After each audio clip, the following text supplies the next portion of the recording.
सारे जो हमारे पास ऑप्शन है उसको इस्तेमाल करना चाहिए। आइनी और कानूनी जो है वो है अदम एतमाद की तहरीक। सर देखें, गंद को साफ करने के लिए गंद में जाना पड़ता है। अगर 3.5 साल का मलबा उठा के साइड पे नहीं करेंगे। सब्सक्राइब करें और बेल दबाएं ताकि कोई खबर रह न जाए।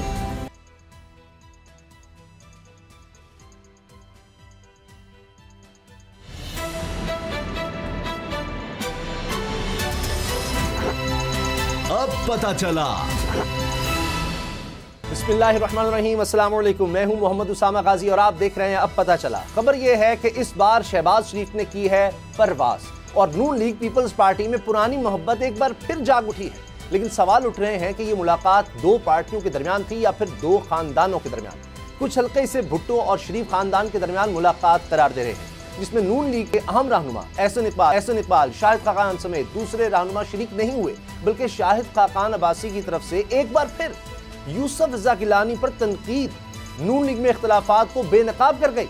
इस मुलाकात में जो चीज नोट की गई वो शहबाज शरीफ की कमांडिंग पोजीशन थी, जबकि मरीम नवाज इस मुलाकात में चुप चुप दिखाई दी, वैसे ही जैसे उनका सोशल मीडिया महाज इन दिनों सुना सुना दिखाई दे रहा है। ये खामोशी पस मंजर में होने वाली किसी पेशरफ्त की वजह से है या फिर शहबाज शरीफ ने हकीकत में पार्टी की कमान संभाल ली है। दूसरा, इस मुलाकात में क्या बातें तय हुई वो भी अहम है। ज़राए का कहना है कि दोनों जमातों के रहनुमाओं में 2023 के इंतखाबात के लिए मिलकर हिकमत अमली अपनाने पर इत्तेफाक किया है। ये तजवीज़ आसिफ जरदारी की जानिब से दी गई, जिसे लीगी रहनुमाओं ने तस्लीम कर लिया। इसके अलावा पीपल्स पार्टी और नून लीग के रहनुमाओं में आइंदा इंतखाबात के बाद जरूरत पड़ने पर मिलकर हुकूमत बनाने पर भी इत्तेफाक हुआ है। इस मुलाकात के बाद पीपल्स पार्टी की अदम एतमाद ऑप्शन ज़ेर बहस है। ज़राए के मुताबिक आसिफ जरदारी का कहना था कि सेनेट, कौमी असम्बली, पंजाब असम्बली में तहरीक अदम एतमाद लाई जाए। इमरान खान को घर भेजने का बेहतरीन रास्ता है कि तहरीक अदम एतमाद लाई जाए। जबकि बिलावल भुट्टो ने कहा कि पीपल्स पार्टी की तजवीज़ पर अमल हो जाता तो इमरान खान आज इक़्तिदार में ना होते। आईनी कोशिश नाकाम हुई तो लॉन्ग मार्च और इस्तीफों पर एक साथ मौक़िफ़ बनाएंगे। शहबाज शरीफ ने इतराफ़ किया कि इस ऑप्शन पर नून लीग में इत्तेफाक नहीं था। सवाल यह है कि क्या अब हो गया है? अगर ये दुरुस्त है तो फिर मौलाना फजलुर रहमान का मुस्तकबिल क्या है, जिनके बारे में कहा जा रहा है कि इन्हें एक बार फिर मक्खन से बाल की तरह निकाल बाहर किया गया है। और सवाल लॉन्ग मार्च का है, क्या पीपल्स पार्टी और पीडीएम का लॉन्ग मार्च 1 तारीख को होगा या अभी अपनी अपनी सियासत का दाव ही आजमाया जाएगा? सियासत में इस नई पेशरफ्त पर बात करेंगे। आज हमें खुसूसी तौर पर ज्वाइन किया है तर्जुमान चेयरमैन पाकिस्तान पीपल्स पार्टी बिलावल भुट्टो जरदारी के तर्जुमान अली बदर साहब हमारे साथ स्टूडियो में मौजूद हैं, और बाबर डोगर साहब, गुलाम मुर्तज़ा साहब रोज़ाना की तरह मेरे साथ है। ज़ुल्फ़िकार अली बदर साहब, बहुत शुक्रिया आपके वक्त का। ये बताएं, ये एक दिन मुलाकात होती है, बड़ी अच्छी अच्छी स्टेटमेंट्स आती हैं, अगले दिन शाहिद खाकान अब्बासी साहब तो ऐसी तैसी करना शुरू कर देते हैं पीपल्स पार्टी की। जी 13 साल हो गए सिंध में हुकूमत है, ना सेहत ना तालीम, कोई काम नहीं किया सिंध के लिए। अगर कुछ किया तो सिर्फ नून लीग ने किया। बिस्मिल्लाहिर्रहमानिर्रहीम। उसामा, मैं शाहिद खाकान अब्बासी साहब की बड़ी इज़्ज़त करता हूँ और हमारी पार्टी भी उनकी बड़ी इज़्ज़त की निगाह से देखती है। अगर किसी का कोई ज़ाती ओपिनियन हो उसके बारे में हमें कोई कमेंट या राय नहीं देनी चाहिए। शाहिद खाकान अब्बासी साहब ने प्रैक्टिकली SIUT गैम्बेट और वहाँ पे NICVD जाके नहीं देखा। KPK के टोटल बजट से ज़्यादा वहाँ पे फ्री ऑफ कॉस्ट वहाँ पे लोगों का जो है सेहत के शोबे में उनको फ्री सेहत की सहूलियात दी जाती हैं। अगर वो इन हॉस्पिटल्स का वो कर लें, विज़िट कर लें, तो मैं नहीं समझता कि कोई उसके बाद कोई पीपल्स पार्टी के ऊपर नुक्ताचीनी करे वहाँ पे सेहत के हवाले से। और वहाँ पे प्रैक्टिकली अगर देखा जाए तो पीपल्स पार्टी काम कर रही है। हाँ, कोई स्पीड थोड़ी ज़्यादा या कम हो सकती है, बट वहाँ पे मुराद अली शाह जिस तरीके से काम कर रहे हैं तो बाकी चीफ मिनिस्टर से कंपैरिजन कर लें तो he is the best out of all the chief minister. दबाव इसलिए आता कि 13 साल भी तो हो गए, किसी और को 13 साल नहीं हुए। लेकिन ये बताएं कि चले, ये तो कामों की बात हो गई, सियासत में आए वो तय कह रहे हैं यूसुफ रज़ा गिलानी से गलती हुई, उनकी काफ़ी सरजनिश की है आवाम ने भी, और ये कि वो सफाई अपनी खुद देंगे। वो तो गिलानी साहब पर भी अटैक करना शुरू हो गए। सर वो मैंने कहा ना, उनका ज़ाती ख्याल हो सकता है। अच्छा, बट अगर कोई ज़ाती शख्स अपना ओपिनियन दे किसी शख्स के बारे में तो आप ज़ातियात में किसी को रोक नहीं सकते। ये क्यों होता है? मुझे याद आ रहा है ख्वाजा आसिफ साहब का भी बयान कि जी हम तो जरदारी साहब पर ट्रस्ट ही नहीं कर सकते। जब इस तरह की कोई मुलाकात होती है, जरदारी साहब पहली दफ़ा शायद हुआ है कि शहबाज शरीफ से इस तरह मिलने गए हैं, घर गए हैं, बिलावल भुट्टो साहब तो पहले भी जा चुके हैं, कई मुलाकातें हो चुकी। जब इस तरह की कोई मुलाकात होती है तो ये नून लीग की तरफ से ऐसी स्टेटमेंट क्यों आती है? देखिए, पार्टी के जाती अगर मान भी ले चले आपकी बात, पार्टी के सीनियर कायदीन है, इनको अपनी पार्टी में शायद इनसिक्योरिटीज होंगी तो ऐसे बयान देते हैं। हमारे साथ तो उनका कोई प्रॉब्लम नहीं है, हम तो बड़े ओपन दिल फ्लेक्सिबल लोग हैं। और हमारी पार्टी लीडरशिप भी बड़ी फ्लेक्सिबल है। आप देखें कि जो माजी में बयानात दिए गए उस सब को भुला के उसके बरक्स जैसे ही दावत दी, बिलावल साहब ने और आसिफ जरदारी साहब ने बड़ा दिल करके दावत को एक्सेप्ट किया और गए। तो ये बड़े दिल की बातें होती हैं, हर बंदा नहीं कर सकता। ये सियासत में आपको फ्लेक्सिबिलिटी और बड़ा दिल रखना चाहिए। बाबर साहब, गुलाम जी अली साहब, ज़ुल्फ़िकार बदर साहब, ये आपसे जानना चाहेंगे हम कि इससे पहले यानी कि जब चेयरमैन सेनेट बनने का मामला था, आपने उस वक्त भी देखा कि आपकी पार्टी जो थी उसने क्या किरदार अदा किया। सैयद यूसुफ रज़ा गिलानी जब सेंटर बने, फिर इसके साथ साथ अपोजिशन लीडर सेनेट में, उनका मामला भी आपने देखा। तो अब क्या आप समझते हैं कि दोनों सियासी जमातें इस मुलाकात के बाद वो कोई कॉन्क्रीट फ़ैसला कर लेंगी? क्या हुकूमत गिरा पाएंगी या किसी के ख़िलाफ़ अदम एतमाद के ऊपर ये एक दूसरे के ऊपर एतमाद कर लेंगे पहले और कोई फ़ैसला हो जाएगा? देखिए, ये जो सियासी कायदीन होते हैं ना, मुख्तलिफ सियासी पार्टी के लीडर्स होते हैं, ये एक दूसरे को मिलते रहते हैं और एक दूसरे के साथ विंडो ऑफ डायलॉग खुला रखते हैं, क्योंकि इनकी कोई ज़ाती आपस में नहीं होती। तो इसी बिना के ऊपर पीपल्स पार्टी और मुस्लिम लीग नून के अगर लीडरशिप मिली है, उनका 1 पॉइंट एजेंडा है कि ये जो महंगाई की बढ़ती सूरत हाल है, इससे इमरान खान से छुटकारा हासिल किया जाए और इसको घर भेजा जाए। अब देखिए, बिलावल भुट्टो जरदारी साहब उस सेनेट के इलेक्शन के बाद से ये कह रहे हैं कि इमरान खान से जान छुड़ाई जाए और तहरीक एतमाद लेके आई जाए। और तहरीक एतमाद के ऊपर पीडीएम के साथ जो इलायदगी हुई, वो भी यही पॉइंट ऑफ व्यू था कि पीडीएम नहीं मान रही थी, वो इस्तीफ़ों का ऑप्शन यूज़ करना चाह रही थी। तो पाकिस्तान पीपल्स पार्टी और उसकी लीडरशिप नहीं चाहती थी कि हम कोई अपना ऑप्शन एग्जॉस्ट करें। उन्होंने कहा कि ऑप्शन को ओपन रखा जाए, हमें सारे ऑप्शंस को खुला रखना चाहिए। उन्होंने कहा हमें जो तहरीक अदम एतमाद है उसका ऑप्शन इस्तेमाल करना चाहिए और ये जो इस्तीफ़े देने की ज़िद है इसको छोड़ना चाहिए। अब देखें कि इस सारे मामले के बाद, इतना अरसा दराज गुजरने के बाद, पाकिस्तान मुस्लिम लीग नून ने ये समझा कि जो बिलावल भुट्टो जरदारी साहब कह रहे हैं वही ठीक है। उन्होंने इनवाइट किया, गए और एंड में आके वही बात हुई कि तहरीक एतमाद के ऊपर ही बात होगी और जो रेजिग्नेशन वाली चीज़ है। अच्छा, ये पहली दफ़ा नहीं हुआ नून लीग ने इस तरह से माना हो। बाबर साहब, अली साहब, जो बिलावल भुट्टो जरदारी साहब या शहबाज साहब दोनों ने एक बात की कि हमें आइनी, कानूनी और सियासी सारे जो हमारे पास ऑप्शन है उसको इस्तेमाल करना चाहिए। आइनी और कानूनी जो है वो है अदम एतमाद की तहरीक का ये जा रहा है कि जी साइमल्टेनियसली पंजाब में नेशनल असम्बली में और सेनेट में इकट्ठी तहरीकें लेके आई जाए ताकि गवर्नमेंट पे प्रेशर बढ़ जाए। और उसके साथ साथ सियासी जो है वो ये है लॉन्ग मार्च। ये आइनी जो ऑप्शन है ये पहले इस्तेमाल होगा या सियासी ऑप्शन पहले इस्तेमाल होगा? और क्या ये तीनों इकट्ठे ऑप्शन जो तीनों तहरीकें इकट्ठी आएंगी? क्या इस पर कोई बात हुई? क्या फाइनल हुआ? देखो, जो आइनी और जमहूरी तरीक़ाकार है वो तो यही है कि आप अदम एतमाद लेके आएँ, और जो सियासी है उसमें है कि आप अपनी आवाम की ताकत से आप अपना एक शो करें। हम सारे ऑप्शन ही यूज़ करना चाह रहे हैं। बिलावल साहब ने सीईसी की साथ जब मीटिंग की तो सीईसी ने कहा कि जी हमें लॉन्ग मार्च का ऑप्शन यूज़ करना चाहिए क्योंकि हमारे नंबर पूरे नहीं हैं, तो लिहाजा हमारे पास यही ऑप्शन है कि हम लॉन्ग मार्च करें। और बिलावल साहब ने सीईसी की जो कंक्लूडिंग रिमार्क्स थे तमाम लीडर्स के, उसकी रोशनी में उन्होंने 27 फरवरी को कराची से लॉन्ग मार्च का आगाज़ किया, अनाउंस किया कि हम वहाँ से करेंगे। ये एक सियासी जमहूरी तरीका है कि हम वहाँ से लॉन्ग मार्च करें, लोगों को साथ लेके जाएं और अपनी मोबिलाइजेशन करें, लोगों को बताएं कि महंगाई बहुत बढ़ गई है। अच्छा, और बिलावल भुट्टो जरदारी साहब, ये तो एक ऑप्शन जो बिलावल साहब ने अनाउंस कर दिया। एक बात बताएं कि कहीं कोई ऐसी चीज़ है, कोई ऐसी डिस्कशन है कि ये दोनों जो मार्चेज हैं, नून लीग का 23 मार्च है, आपका 27 फरवरी है, ये दोनों मर्ज हो जाएं, इकट्ठे हो जाएं? देखिए, सियासत में कोई चीज़ हतमी नहीं होती, यहाँ पे कुछ भी हो सकता है, लेकिन फ़िलहाल पाकिस्तान पीपल्स पार्टी जो है अपनी लॉन्ग मार्च पे फोकस कर रही है, जो कि 27 फरवरी को होगा। हाँ, अगर कोई जमहूरी पार्टी या कोई भी पार्टी समझती है कि पाकिस्तान पीपल्स पार्टी की इस लॉन्ग मार्च का हिस्सा बनना चाहिए, तो हम इस बारे में चेयरमैन बिलावल भुट्टो जरदारी साहब इस बारे में सोच सकते हैं और पार्टी के कायदीन से मुशावरत कर सकते हैं।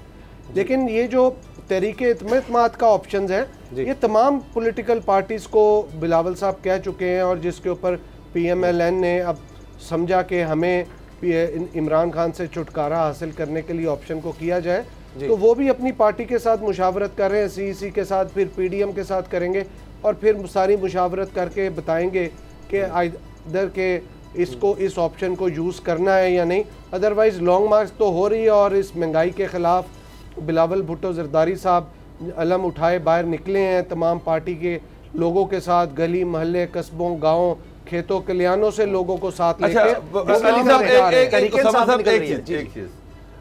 आज जरदारी साहब चौधरी शुजात से मुलाकात कर रहे हैं, चौधरी से मुलाकात कर रहे हैं, MQM की लीडरशिप लाहौर में है, वो कल शहबाज शरीफ से मुलाकात की बात कर रही है, बाप पार्टी जो है वो भी हुकूमत के खिलाफ बयानात दे रही है। आपको क्या लग रहा है कि क्या इस्टेब्लिशमेंट जो है क्या इस गवर्नमेंट के से पीछे हट रही है? क्या वजूहात हैं कि ये जो अलाइंस हैं, जो उनके साथ लोग हैं, वो गवर्नमेंट के खिलाफ बात करनी शुरू हो गए? देखिए, ये नेचुरल चीज़ है कि गवर्नमेंट जो है वो नाअहल और ऐसे लोगों की गवर्नमेंट है कि ना उनमें काबिलियत है ना अहलियत है, और जो लीडरशिप जिसने एक बहुत बड़ी आवाम को ख्वाब दिखाया था वो उसमें बुरे तरीके से फेल हो गई है। इमरान खान साहब को जो जिस तरीके से परफॉर्म करना चाहिए था और जिस तरीके से डिलीवर करना चाहिए था वो उस करने में फ़ेल हो गए हैं, और महंगाई यहाँ पे इस हद तक बढ़ गई है कि अवाम की कमर टूट के रह गई है, और यहाँ पे कोई अब ऑप्शन नहीं है कि इमरान खान साहब को घर भेजा जाए। और जो आइनी जमहूरी तरीके को कहा जा रहा है वो इसीलिए कहा जा रहा है कि कोई ऐसा गैर जमहूरी तरीका नहीं अपनाया जाएगा कि यहाँ पे कोई ऐसी चीज़ हो जिससे जमहूरियत को नुकसान हो। तो लिहाजा with in the fourth corner of constitution इसको भरपूर तरीके से आइनी और कानूनी और जमहूरी तरीके से ऑप्शंस को अवेल किया जाए। यह नून लीग यही कहती रही कि जी जब तक एस्टैब्लिशमेंट पीछे नहीं हटेगी हम नंबर्स कैसे पूरे करेंगे। नून लीग का तो ये स्टांस रहा, इसीलिए वो कह रहे थे कि जी अगर जरदारी साहब के पास है नंबर्स वो पूरे कर सकते हैं, पहले आप नंबर तो बताएं ना, पूरे करके दिखाएं ना, हम तो तैयार हैं, नून लीग कहती थी। अब ये आपने भी नंबर्स का जिक्र किया कि जी पीपल्स पार्टी के पास तो नंबर है नहीं, इसलिए हमने कहा जी लॉन्ग मार्च करते हैं महंगाई के खिलाफ। अब नंबर्स कैसे पूरे हो जाएंगे, कौन करेगा? जरदारी साहब पर जिम्मेदारी है, नून लीग पर है, किस तरह होगा? आप पहले यूसुफ रज़ा गिलानी को सेनेटर तो बनवा चुके, उसमें बड़ी कॉन्ट्रोवर्सीज आ गई थी, लेकिन तरीकाकार क्या होगा, किस तरह से लोगों को अब आपने तोड़ना है? क्योंकि आपने लोग पूरे करने हैं। अब वो इत्मीनात का वोट इमरान खान साहब ले चुके, तब उन्होंने पूरे करने थे, लेकिन अब आपने वोट पूरे करने हैं। नंबर गेम किधर से आएगी, कौन टूट कर आएगा, किससे बात हो रही है? देखिए, ये जो कौमी असम्बली के अंदर सेनेट का इलेक्शन हुआ था ना मार्च 2021 में जी, जहाँ पे हम यूसुफ रज़ा गिलानी साहब का इलेक्शन जीते थे, वो हमने अपना स्ट्रेंथ शो कर दी थी तमाम पॉलिटिकल पार्टीज़ को कि हम कौमी असम्बली के वोट ऑफ नो कॉन्फिडेंस में जीत सकते हैं, और वो सेनेट का इलेक्शन जीत के हमने हुकूमत के ख़िलाफ़ उन्हीं के फोरम के ऊपर नो कॉन्फिडेंस कर दिया था। तो आप देखें उसके बाद इमरान खान साहब को वोट ऑफ कॉन्फिडेंस लेना पड़ा जी। तो अगर हम वो कर सकते हैं तो अभी भी इमरान खान साहब को कर सकते हैं। सेनेट में बाजी नहीं, सेनेट की बात नहीं कर रहा, वो वोटिंग जो हुई थी कौमी असम्बली के अंदर हुई थी। नहीं, वो ठीक है, लेकिन उसके बाद आगे जाकर हमने देखा कि वो सादिक सिंजरानी साहब इसमें सप्लीमेंट्री, इसमें अली साहब एक सप्लीमेंट्री शामिल करें जहां आप लोगों की अपोजिशन की अक्सरियत है। सबसे पहले वहां चेयरमैन सेनेट क्यों नहीं तब्दील करते आप?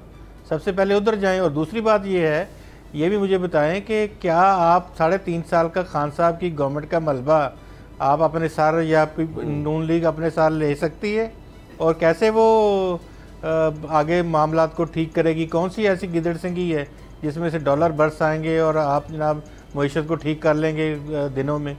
तो ये तो आप सरासर ये कैसी पॉलिटिक्स है कि आप इल्ज़ाम वाली सारी के सारा मलबा आप उठा लें, और या पीपल्स पार्टी उठाए या नून लीग उठाए? सर देखें, गंद को साफ़ करने के लिए गंद में जाना पड़ता है। अगर 3.5 साल का मलबा उठा के साइड पे नहीं करेंगे तो ये मलबा 5 साल की सूरत में बहुत ज़्यादा बढ़ जाएगा, और ये जो आप और मैं आज महंगाई की सूरत में ज़िंदगी गुजार रहे हैं, हम बिल्कुल सड़कों पे आ जाएंगे और हमारा गुजारा बहुत मुश्किल हो जाएगा, नामुमकिन हो जाएगा यहाँ पे रहना और जीना। तो लिहाजा बेहतर है कि हम 5 साल वेट करने की बजाय इनको आईनी कानूनी तरीके से घर भेजा जाए। यही मेरी पार्टी का और लीडरशिप का मौक़िफ़ है, और हम 5 साल वेट नहीं करना चाहते। हम इनको आईनी कानूनी तरीके से, जमहूरी तरीके से घर भेजना चाहते हैं। अच्छा। और जब मिलके बैठेंगे तो कोई ना कोई सियासी जमातें मिलके सर जोड़ती हैं, कोई ना कोई उसका हल निकाल ही लेंगे कि इससे जान छुड़ाई। अच्छा, ये मुझे एक क्या बात हुआ? है अली साहब, 2008 में मुझे एक चीज़ बताएं, इस सारे सिनेरियो में अगर आप अदम इत्मीनान की तहरीक लेके आते हैं, सवाल सिर्फ एक है, एस्टेब्लिशमेंट कहाँ पे खड़ी है? ये तो इस्टेब्लिशमेंट को पता होगा ना, मैं कोई इस्टेब्लिशमेंट का मुझे तो नहीं पता, लेकिन एक चीज़ मैं आपको बता दूं कि इस्टेब्लिशमेंट भी जो है ना वो परेशान हो चुकी है कि जो इमरान खान से तवक्कुआत थी और जो उनकी आगे परफॉर्मेंस थी गवर्नमेंट की और इमरान खान साहब की, वो डिसअपॉइंट हुए हैं। अब देखिए फ़ौज के अंदर भी जो लोग सरकारी तनख्वाहें ले रहे हैं उनकी भी तनख्वाहें बढ़ नहीं रही और उनके ऊपर भी महंगाई बोझ डाल रही है, तो लिहाजा वो लोग भी बहुत परेशान है, वो भी चाहते हैं इमरान खान साहब से जान छुड़ाई। लेकिन वो मिनी बजट फिर भी उन्होंने पास करवा लिया, वो उस वक्त बड़ा क्रूशियल मूवमेंट था। अब ये मुझे बताएं कि जब से ये बिलावल साहब ने ऐलान किया 27 फरवरी का, तो एक्टिव अब दूसरी साइड भी हो गई है आपके खिलाफ। आप देखें अली ज़ैदी साहब कह रहे हैं जी मैं निकलूंगा अब सिंध में, ठीक है, वो निकल रहे हैं। MQM आप देखें किस तरह से एहतजाज कर रही है, दीगर जमातें सारी इकट्ठी हो रही हैं। MQM अभी भी आप देखें वो नून लीग से मिल रहे हैं, वो कह रहे हैं जी हम काफ लीग से मिलेंगे, सब जमातों से मिलेंगे, और उनका टारगेट पीपल्स पार्टी है। बल्दियाती इंतखाबात वो मेनली उस सपोर्ट के लिए आ रहे हैं। वो अलग बात है कि नून लीग भी ज़रा अपना एजेंडा भी रखेगी, भाई आप छोड़ें आएँ, लेकिन असल वो आ रहे हैं, उनका तो पीपल्स पार्टी के खिलाफ सारा एजेंडा है और सब इकट्ठे हो रहे हैं। अब देखिए फारूक सत्तार साहब पहली दफ़ा हो रहा है जब से वो नाराज़ थे, वो कह रहे हैं आए अब हमारा दुश्मन एक है, हम सब ने मिलकर इसके खिलाफ निकलना है। खालिद मकबूल सिद्दीकी साहब सारे धड़े वो एक हो रहे हैं। देखिए ये जो MQM कर रही है ना, पीपल्स पार्टी एहतजाज को और जलसा जुलूस को कभी मना नहीं करती, पीपल्स पार्टी तो इस पर यकीन रखती है, लेकिन जो डंडे सोटे की सियासत है ना, पीपल्स पार्टी उसके ऊपर बिलीव नहीं करती। वहाँ पे कराची में PSL हो रहा था और ये उधर होटल्स के अंदर घुसना चाह रहे थे, जहाँ पे पुलिस ने इनको रोका और इन्होंने उसको सियासी रंग दिया। तो अब ये उस सियासी रंग को जो है ये कह रहे हैं कि हमारे ऊपर ज़्यादती हुई, जुल्म हुआ। हालांकि चीफ मिनिस्टर साहब ने जाके वहाँ पे MPA का भी और जिनके साथ पुलिस ने ज़्यादती की, उसमें कोई सियासी एजेंडा नहीं था, ना पीपल्स पार्टी के किसी लीडर ने, ना चीफ मिनिस्टर ने कोई ऐसी इंस्ट्रक्शन पास की हुई थी कि इनको मारा जाए। ये सिर्फ इनके साथ, इनका पुलिस जो लोकल पुलिस के साथ प्रॉब्लम हुआ, ये होटल्स में घुसना चाह रहे थे जहाँ पे ये एक मैसेज देना चाह रहे थे कि PSL और क्रिकेट पाकिस्तान में नहीं हो सकती। तो लिहाजा ये जो अगर एहतजाज करते हैं या कोई चीज़ है, कोई प्रॉब्लम है वहाँ पे, कोई बल्दियाती निज़ाम के, अगर जमात इस्लामी सेटल हो सकती है अपनी, अगर PSP हो सकती है, तो इनका भी मामला सॉर्ट आउट हो सकता है। कोई ऐसा प्रॉब्लम वाली चीज़ है नहीं, पर ये मैं ना मानूँ की ज़िद है तो वो हो ही जाएगी। अच्छा, इत्तेफाक की बात है कि अभी ज़ियाउल हक साहब के बेटे हैं जाजुल हक साहब, उनकी भी अपनी पार्टी है, वो कह रहे हैं कि जी ये कोई कामयाब नहीं होनी, ना अदम इत्मीनान की तहरीक, ना कोई लॉन्ग मार्च कामयाब होना है, कुछ भी नहीं होना इस बारे में। तो मैंने कहा कि अभी चूँकि चल रहे हैं इस वक्त ब्रेकिंग न्यूज़, तो आपसे इस बारे में पॉइंट ले लें। वो तो साफ कह रहे हैं, वो भी पुराने सियासतदान हैं, वो कहते हैं पीपल्स पार्टी किसी तरह कामयाब नहीं हो सकती। सर उनका अपना पॉइंट ऑफ व्यू है ना, आप किसी सियासी मुखालिफ को इस चीज़ से मना तो नहीं कर सकते, अपना पॉइंट ऑफ व्यू। तमाम पॉलिटिकल जो ओपोनेंट्स होते हैं अपना पॉइंट ऑफ व्यू पेश करते हैं, उनको ग्राउंड रियलिटी का पता नहीं है, वो एक हलके के या एक इलाके के नुमाइंदे होंगे। लेकिन पाकिस्तान पीपल्स पार्टी गिलगित बल्तिस्तान से लेके गवादर तक, आज़ाद कश्मीर से लेके कराची तक, तमाम इलाकों, तमाम सूबों की जमात है, हर गांव कस्बे की जमात है, हर दूसरे घर में पीपल्स पार्टी है। ये जब लॉन्ग मार्च चलेगी तो आपको पता चलेगा। इलेक्शन में नून लीग इल्जाम लगाती रही कि जी आपने डील कर ली है, सिलेक्टेड अब आप हैं, नया सिलेक्टेड तैयार हो रहा है। तो वो आपको पता है मरीम साहब ने कहा था, खैर उसका उन्होंने जवाब नहीं दिया, तो वो आज़ाद कश्मीर में कहा जाता है जी नून लीग कैसे हार गई, पीपल्स पार्टी को कैसे ज़्यादा वोट मिल गए, ये तो हो ही नहीं सकता। यहाँ तक बात होती है। लेकिन MQM आप बिल्कुल कोई ख़तरा नहीं समझ रहे कि MQM का इस तरह से उनके धड़े इकट्ठे होना, वहाँ पर कराची में इनका एक्टिव होना, दीगर के साथ मुलाकातें करना, चाहे वो नून लीग है, चाहे वो काफ लीग है, दीगर जमातें हैं, तो आपको इससे कोई टेंशन नहीं? देखिए टेंशन वाली बात नहीं है, चीज़ ये है कि उनका राइट है एक दूसरे के साथ मिलना, लेकिन कोई प्रिंसिपल स्टांस हो ना जिसके ऊपर वो आके करें, ये तो कोई रुकावट डालने वाली बात है। पीपल्स पार्टी एक बहुत बड़ी जमात है, जब हम निकलेंगे तो ये छोटी मोटी जमातों का पता भी नहीं चलेगा ये किधर गए हैं। साथ ये सिर्फ रुकावट डालने के लिए, वो भी इमरान खान साहब भी शायद इनको कह रहे हों कि जी आप इनको रोकने की कोशिश करें ताकि इनकी लॉन्ग मार्च ना हो, लेकिन ये लॉन्ग मार्च होनी है अली इंशाल्लाह। साहब, आपने आइनी और कानूनी बात की, फिर पार्टी आइन और कानून की पासदारी की बात करती है और आइनी ऑप्शन के ज़रिए से गवर्नमेंट को जाना चाहिए। मुझे ये बताएं कि आज जरदारी साहब काफ लीग से मिल रहे हैं कि काफ लीग हुकूमत का साथ छोड़ने पे तैयार हो जाएगी? क्या हुकूमत के खिलाफ अदम एतमाद पे वो जरदारी साहब या फिर पार्टी या नून लीग या इस अपोजिशन अलाइंस का साथ देगी? क्या बाप पार्टी अलाइंस का साथ देगी? क्या MQM साथ देगी? इसके बगैर तो कोई ऑप्शन ही नहीं है। धरनों से तो आज तक कोई गवर्नमेंट अभी तक नहीं गिरी। वैसे अभी आ रहा है कि जी जहांगीर तरीन साहब जो हैं उनके भी कुछ लोगों से मखदूम अहमद महमूद साहब राब्ते में हैं, कुछ 6 उनके भी ग्रुप के लोग हैं। वैसे ये खबरें भी आ रही हैं। देखिए, बाप पार्टी का तो जवाब बाप पार्टी देगी, MQM का जवाब MQM देंगे। जरदारी साहब बिलीव करते हैं अखलाकियात की सियासत पे। चौधरी शुजात साहब बीमार हैं, वो उनकी खैरियत पूछने उनके घर उन्होंने जाना था। तो मैं नहीं समझता कि किसी मुखालिफ के घर या किसी सियासी ओपोनेंट के घर आप जाएं, वो आप इकट्ठे असेंबली के अंदर कुलीग्स भी होते हैं, आपकी एक रवादारी नसरुल्लाह खान साहब जो थे वो ये कहा करते थे, नवाबजादा नसरुल्लाह खान साहब ये कहा करते थे कि जब दो सियासी लीडर मिलते हैं तो वो क्रिकेट की बात नहीं करते, वो सियासी बात करते हैं। यही सही। अच्छा, आखिर में मुझे बताएं ज़ुल्फ़िकार बदर साहब कि ये अब 2008 में भी एक दफ़ा हुआ था कि नून लीग स्याह पट्टियाँ बांध के पीपल्स पार्टी की हुकूमत में उन्होंने हलफ भी उठाया था, वज़ीर भी बने थे। अब ये 2023 के बारे में खबरें छप रही हैं कि मिलकर हिकमत अमली तैयार करनी और अगर ज़रूरत पड़ी तो फिर हुकूमत में भी इकट्ठे हो सकते हैं नून लीग और पीपल्स पार्टी। ये क्या 2008 वाली कहानी दोबारा हो सकती है? देखिए, पाकिस्तान के अंदर ना सियासत में कोई चीज़ हतमी नहीं होती। यहाँ पे आप किस चीज़ को रूल आउट नहीं कर सकते। यहाँ पे सियासत में कल क्या होता है, यहाँ पे किसी को पता भी नहीं था कि शहबाज शरीफ साहब खाने पे बुला लेंगे और जरदारी साहब और बिलावल साहब चले जाएंगे। कोई सियासी पंडित सोच भी नहीं सकता था कि ऐसा होगा। तो लिहाजा सियासत में लचक का होना बहुत ज़रूरी है और अखलाकियात का होना बहुत ज़रूरी है। तो ये एक बड़े दिल और फ्लेक्सिबिलिटी की बात होती है। हाँ, अगर कल को पाकिस्तान के इस्तेहकाम के लिए कोई ऐसी चीज़ करनी हुई तो इसके बारे में सोचा जा सकता है। अदरवाइज़ पाकिस्तान पीपल्स पार्टी एक इंडिपेंडेंट जमात है, तो वो इंडिपेंडेंट इलेक्शन लड़ेगी और अपने सियासी मुखालफिन का अपना ग्राउंड पे मुकाबला करेगी और PMLN अपना इलेक्शन लड़ेगी। इसमें इलेक्शन के बाद हाँ जाके कोई ऐसी चीज़ हो कि जिसमें इकट्ठे बैठ के कोई मुल्की इस्तेहकाम के लिए या मुल्की सालमियत के लिए आप कोई ऐसी चीज़ के बारे में सोच सकते हो तो फिर शायद सोचा जा सकता है।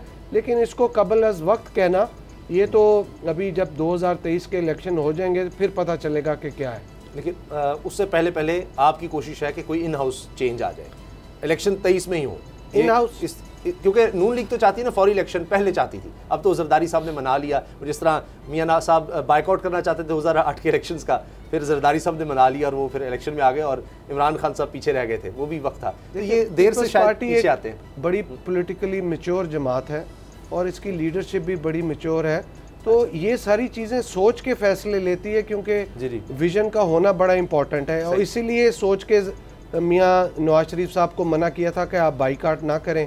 तो अभी भी यही सोच के मियां नवाज शरीफ साहब की दावत को कबूल किया और शहबाज शरीफ साहब के घर गए कि यहाँ पे पार्टियां आपस में एक दूसरे के साथ बातचीत का दरवाज़ा खुला रखें जिससे मुल्की सलामती जो है वो मुस्तहकम होती है। देखते हैं कि नून लीग और पीपल्स पार्टी मिलकर क्या आगे क्या इख्तियार करती हैं। अभी तो लग रहा है कि तहरीक अदम के लिए पूरा जोर लगाने वाली हैं। जुल्फ़िकार अली बदर साहब, तर्जुमान चेयरमैन पाकिस्तान पीपल्स पार्टी बिलावल भुट्टो ज़रदारी, आपने हमें बहुत बहुत आपका शुक्रिया, आपने हमें वक्त दिया। अभी हमें ब्रेक लेनी है, न्यूज़ अपडेट्स हैं और उसके बाद मिलते हैं।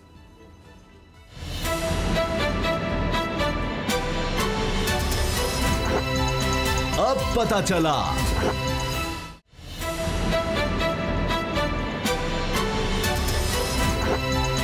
अब पता चला।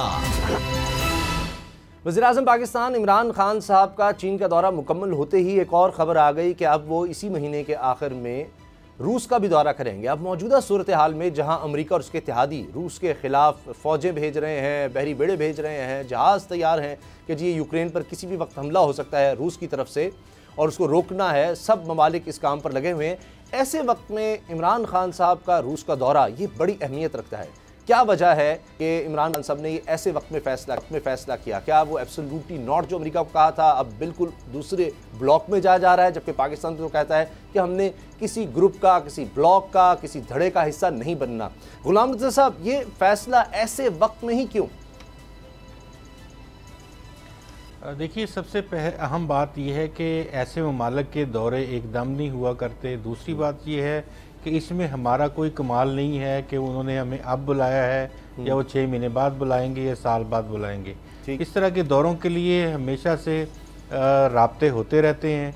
और पिछले साल आपने सुना होगा, बल्कि ख़बरें भी छपी कि पुतिन आ रहे हैं पाकिस्तान और वो पाकिस्तान का दौरा करेंगे। 21 में ये बड़ी खबर चली थी, लेकिन फिर बाद में ये फ़ैसला हुआ कि वो नहीं आ रहे। तो इस तरह की ये रशिया का फ़ैसला है और पाकिस्तान का इसमें यही है कि अभी जो रिसेंट मुलाकातें हुई थी वहाँ पे एक दफ़ा फिर रिक्वेस्ट की गई दफ्तर ख़ारजा की जानिब से, वज़ीर ख़ारजा शाह महमूद कुरैशी की जानिब से चाइना मीटिंग्स के दौरान। तो फिर उन्होंने ये टाइम जो है नेक्स्ट मंथ जो है उसका टाइम उन्होंने दिया कि आप आएँ और वज़ीर आज़म जो है वो दौरा करें। अच्छा, उस पर और भी बात करेंगे। चीन के दौरे के बारे में बताएं। दो राय हैं, एक तो अपोजिशन कहती है वो पहले ही शुरू हो गई थी जी, मियां नवाज शरीफ साहब जब गए थे ये था, अब तो जी को मुलाकात ही नहीं कर रहा, वहाँ स्टेडियम में इमरान खान किस तरह बैठे हैं। एक और बात शुरू हो गई, जबकि दूसरी तरफ वज़ीर ख़ारजा शाह महमूद कुरैशी साहब आकर कहते हैं कि जी उम्मीद से ज़्यादा, तवक्कुआत से ज़्यादा कामयाब रहा। असल कहानी क्या है? देखिए, अगर आप असल कहानी देखना चाहते हैं तो आप चाइनीज़ अखबारात कल के जो हैं वो वहाँ पे पीपल्स डेली चाइना है उसको देख लें, अंग्रेज़ी अखबारात वहाँ देखें, आपको समझ आएगी। अगर हम यहाँ को बात करते हैं तो अभी एक रिसेंट ट्रेंड चल रहा है शेम फॉर मीडिया, उसमें यही बात की जा रही है कि जी अपने मुल्क के वज़ीर आज़म को आप जो है वो इस तरह से बता रहे हैं कि उनकी वहाँ कोई अच्छी मुलाकातें नहीं रही हैं। बात यह है कि इसको इस तरह से ट्विटर पे या किसी और जगह पे क्यों इतनी अहमियत दी कि जाने से पहले हम $3 अरब उनसे लेके आएंगे, हमारा ये होगा। आपने खुद अपने प्रोग्राम में भी बात की, ये कुछ सफारतकारी की बातें थोड़ी होती हैं, ये तो बहुत सेंसिटिव मैटर्स होते हैं। पता नहीं वहाँ आपको 1-on-1 मुलाकात मिली होगी या नहीं मिली होगी, और उसमें तो बंदा 5-10 मिनट मिले तो रिक्वेस्ट कर सकता है। अब 40 बंदों का वह डेलीगेशन प्रेसिडेंट शी के साथ है, 40 बंदों का डेलीगेशन सामने आप बैठे हुए हैं, तो उसमें कौन कोई रिक्वेस्ट कर सकता है कि जी हमारी हालत ये है तो हमारे ऊपर रहम करें। तो ये बहुत सारी चीज़ें मगर यहाँ पे मीडिया के ज़रिए से और सोशल मीडिया के ज़रिए से की जा रही हैं, जो कि नामुनासिब बात है। हम तो ये कहेंगे कि इंडिया में अगर जी, लेकिन इंडिया में दोबारा आता हूं आपके पास, लेकिन बाबर डॉक्टर साहब ये जो गुलाम रसूल साहब ने बात की है, ये चीज़ें तो पहले ही कुछ तय हो जाती हैं। ये तो नहीं हो सकता कि एक सरबराह ममलकत जा रहा है, कोई डिग्निटरी वहाँ से आ रहा है, यहाँ से जा रहा है, तो जी वहाँ जाकर प्लानिंग हो रही है, अच्छा जी हम तो ये लेकर, वो तो सब चीज़ें पहले भिजवा दी जाती हैं कि जी ये है, उधर से बता दिया जाता है अच्छा जी ये चीज़ें पॉसिबल हैं, ये नहीं है, इन चीज़ों पर इश्तराक हुआ। वो तो फिर एक सिर्फ एक तरह से कहें कि जी अनाउंसमेंट होती है, दस्तखत होते हैं, ये चीज़ें तो पहले से तय हो चुकी होती हैं, क्या होगा क्या नहीं है वो पहले तय कर लिया जाता है। वरना तो हर दौरे में बड़ी एम्बेरसमेंट हो के यहाँ से कुछ कहा जा रहा है, वहाँ से कुछ है, कहीं भी दो ममालिक के दरमियान हो, तो ये तो पहले ही हर चीज़ तय नहीं होती। उसामा साहब, जो जॉइंट डिक्लेरेशन होता है जिसे मुश्तरका इलामिया कहते हैं, उस पर सारा काम जो है वो आपकी ब्यूरोक्रेसी जो है वो पहले से करके रखती है। ये भी जो भी स्ट्रेटेजिक चीज़ें तय होनी होती हैं उसमें आपकी आर्मी टॉप रस जो है वो उनके साथ कांटेक्ट में होती है, आपकी ब्यूरोक्रेसी उनके साथ कांटेक्ट में होती है, ये गवर्नमेंट टू गवर्नमेंट चीज़ें चल रही होती हैं और गवर्नमेंट टू गवर्नमेंट सारे इश्यूज जो होते हैं वो सारे पहले डिस्कस हो जाते हैं। उसके बाद ये फाइनल होता है कि जनाब कौन सी चीज़ें ऐसी हैं जिस पे इत्तेफाक है और ये चीज़ें मुश्तरका अलामियों में जा सकती हैं। उसके बाद वो चीज़ें जो है मुश्तरका अलामियों में जाती हैं। तो मुश्तरका अलामिया तो ऐसे कोई शोबा ही नहीं है जिसमें हम चीन के साथ इकट्ठे ना हो। जब भी प्राइम मिनिस्टर किसी मुल्क का दौरा करते हैं और उसका जॉइंट डिक्लेरेशन आता है तो उससे पहले उस पर बैक चैनल में बहुत सारी डिस्कशन होती है, हर एक एक नुक्ते पे बात होती है। ये ऐसे नहीं होता कि दो प्राइम मिनिस्टर बैठे उन्होंने 5-7-10 इश्यूज़ को डिस्कस किया, उसमें से 5 इश्यूज फाइनल करके उस पर जॉइंट डिक्लेरेशन दे दिया। ये चीज़ें सारी पहले से तय हो चुकी होती हैं।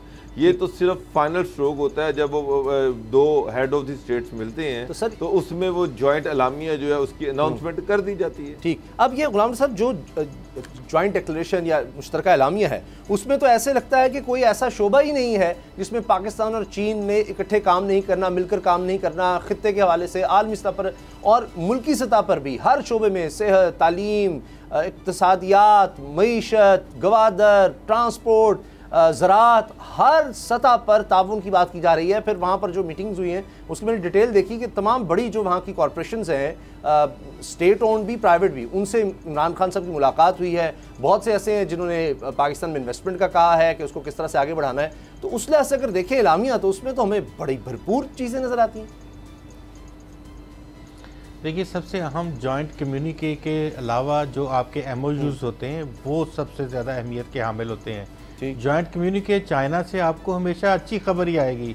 चाइना से आपको कोई ऐसी खबर थोड़ी आएगी कि वो कहेंगे हम पाकिस्तान में इन्वेस्टमेंट नहीं करना चाहते, हम ज़राअत में कुछ नहीं लगाना चाहते, हम फलां रिफाइनरी सेक्शन में कुछ नहीं लगाना चाहते, हम जो है वो एनर्जी सेक्टर। वहाँ से आपको हमेशा अच्छी खबरें आएंगी। अब उसको एग्जीक्यूशन करना है, तो उसके लिए आपके जो यहाँ से लोग गए थे उन्होंने कितने MOUs किए हैं, किन किन कंपनीज़ के साथ किए हैं। अगर आप बात कर लें गुज़िश्ता 3 सालों की, 1 बिलियन 1 अरब 94 करोड़ डॉलर की टोटल इन्वेस्टमेंट चाइना ने की है पाकिस्तान में 3.5 साल में।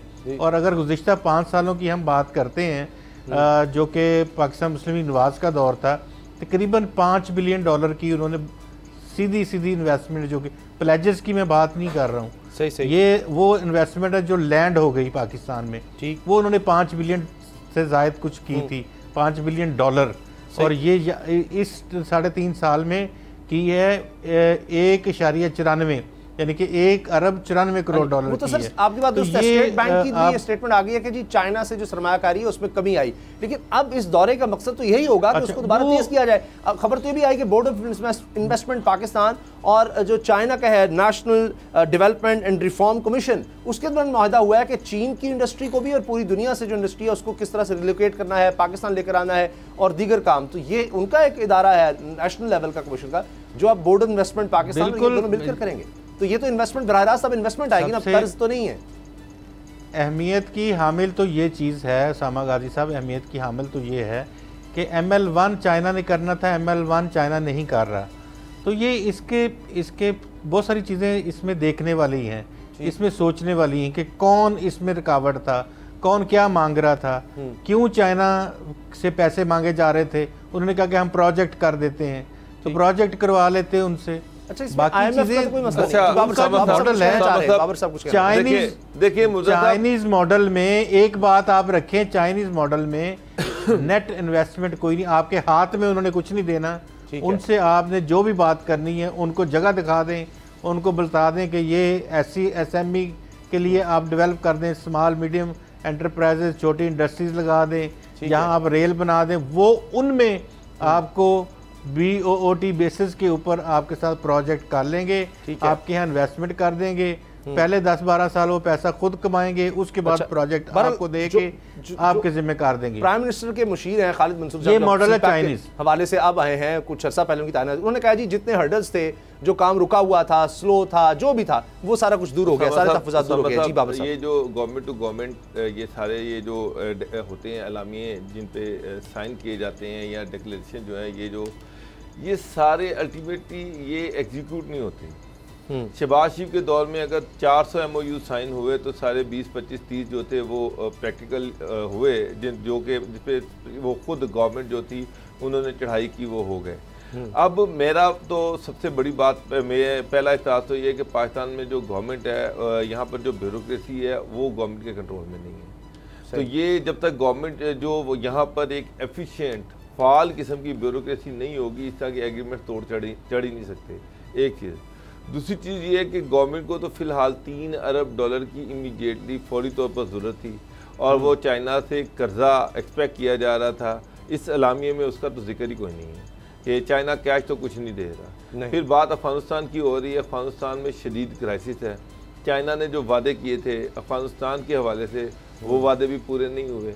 अफ़गानिस्तान की गवर्नमेंट भी ये एक्सपेक्ट कर रही थी कि वहाँ पे चाइना इन्वेस्टमेंट करेगा, कुछ उनके हालात तक बदलेंगे, लेकिन ऐसी कोई चीज़ वहाँ पर भी नहीं हुई। चाइना जो है वो रोड इंफ्रास्ट्रक्चर तो देता है, वो इंफ्रास्ट्रक्चर तो देता है, लेकिन कैश नहीं देता। चाइनीज मुहावरा ना कहते किसी को मछली ना उसको मछली खाओ, तो शायद ये वजह भी है। हमारे हालात और तरह है कि हम एक्सपेक्ट कर रहे हैं कि जी सितंबर तक IMF का प्रोग्राम ख़त्म होना है, तब तक 3 अरब डॉलर IMF और दे दे। वो नई शराइत सामने ले आए, वो भी बड़ी खौफनाक है।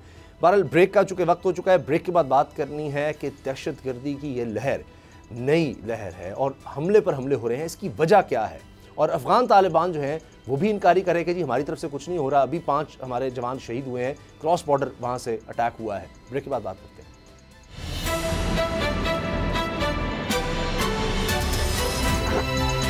अब पता चला।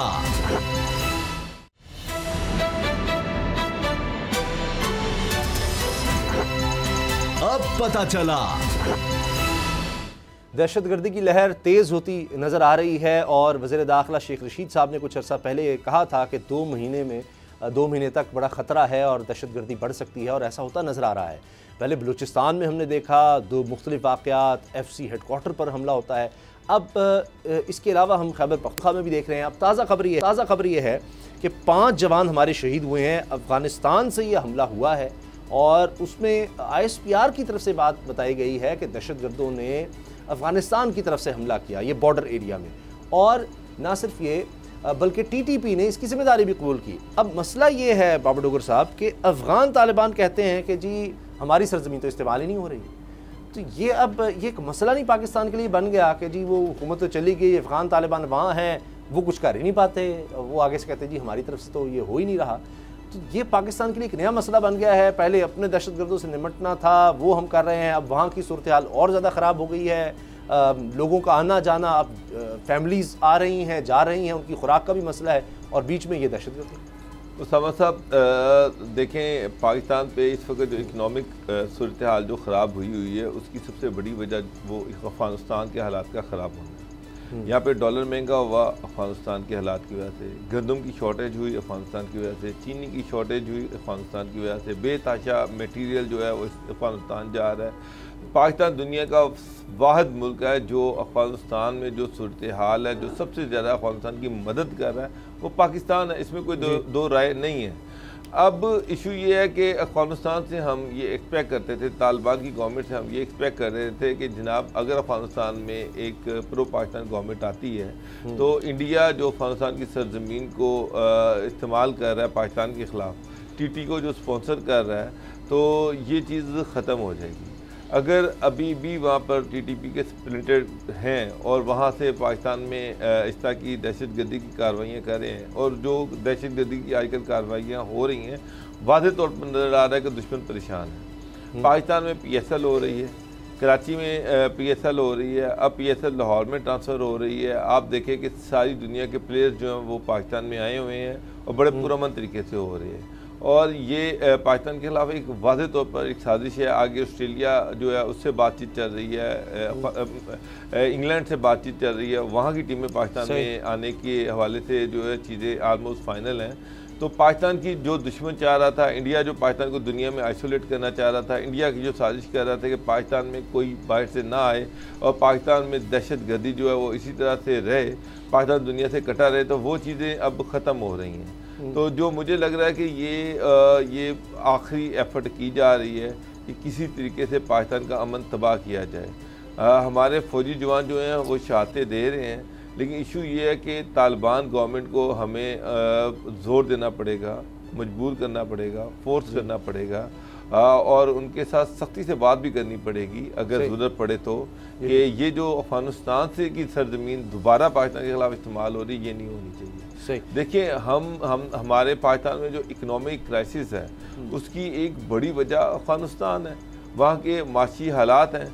तो अगर हम अपना पेट काट के उनको पाल रहे हैं तो फिर हम उनसे भी ये एक्सपेक्ट करते हैं कि वो भी हमारे अमन के लिए वो भी एक एक्स्ट्रा स्टेप लें, और पाकिस्तान के ख़िलाफ़ जो वहाँ पर बैठ के साजिशें कर रहे हैं उनका कलाकमा करें, उनको ख़त्म करें।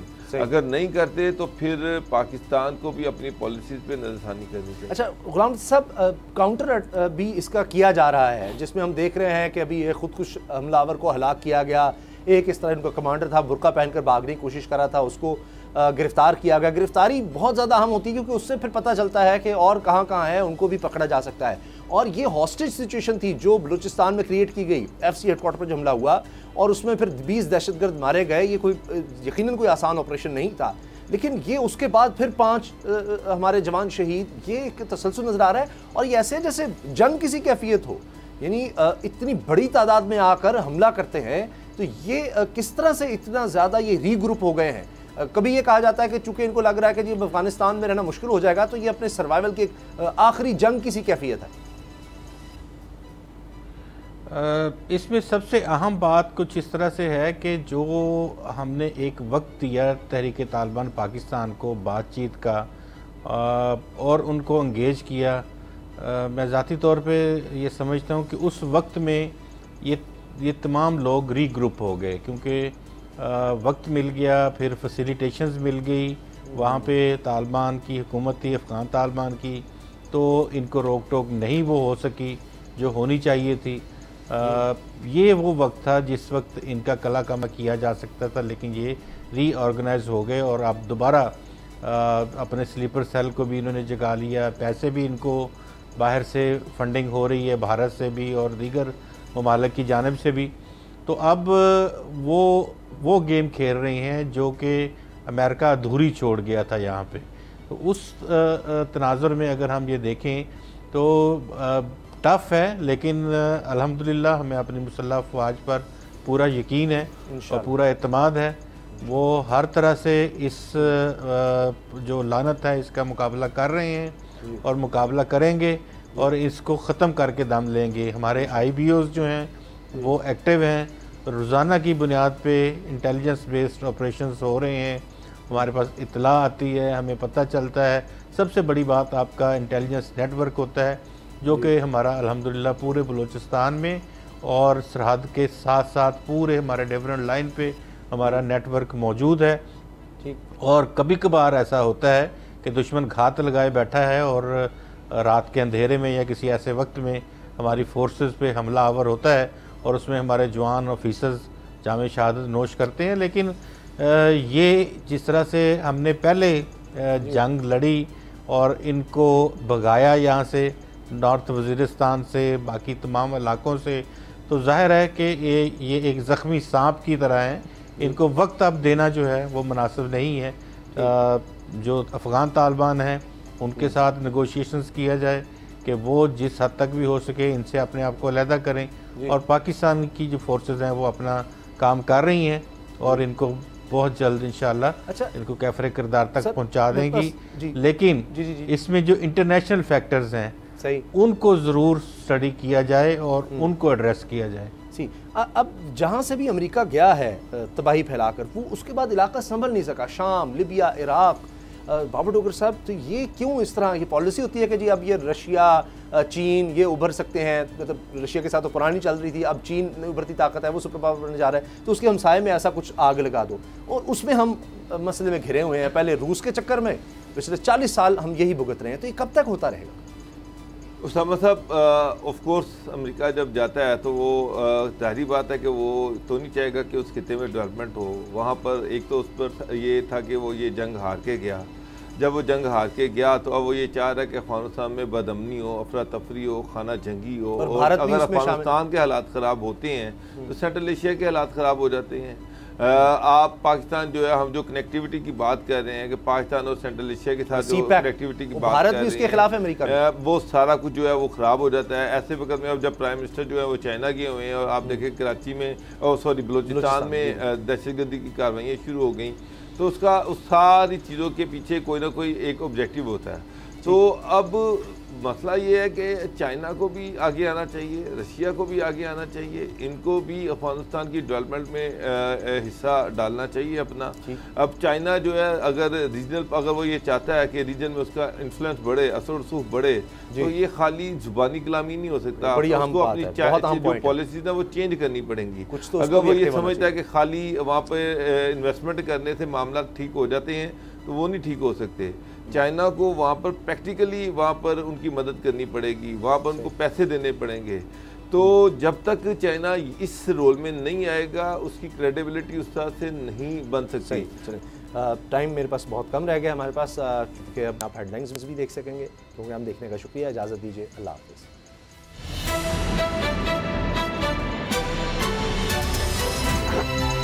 अब पता चला।